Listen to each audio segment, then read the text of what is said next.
Assalomu alaykum. Hurmatli YouTube kuzatuvchilari, konteyner profillardan tom navis qurish xizmati. Hozirgi ishimiz Qashqadaryo viloyati Chiroq tumanida bo'lyapti. Xalq hashar yo'li bilan qabristonga navis qurishyapti ekan. Bu obyektimiz 34 ga 12,5 bo'lyapti. Ko'prik alazik 100% konteyner profildan kraskalangan holatda shoda qotish jarayoni ketyapti mana.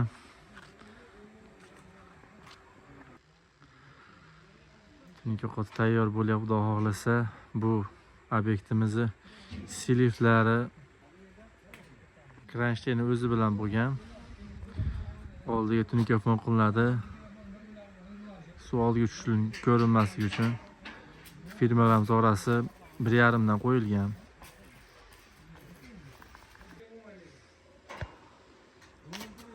Xudo xohlasa tunika qotirish jarayonini ham bitgan holatini ham olamiz. Ko'rib turibsizlar. Tepadan ko'rinishini ham olamiz hozir. Yuqoridan ko'rinishi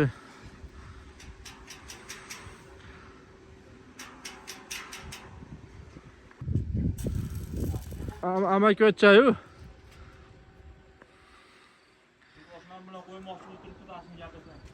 Bo'lmaydi. Ha, mana ko'prik alazik qizil rangga bo'yalgan tayyor. Profil reykalarimiz 9 temirdan, baquvvat temir ishlangan. Fermalarimiz 8 dan bo'lgan. Ha, usta aka.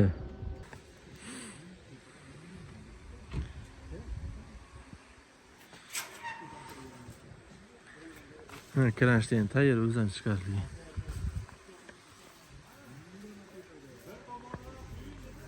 Kimga shunaqa xizmatlar kerak bo'lsa, aloqaga chiqaverasizlar, nomerlar qoldiramiz. Nasib bo'lsa, ertaga tunika qotilgan holatida ham olamiz. Rahmat hammaga, sog' bo'linglar, salomat bo'linglar.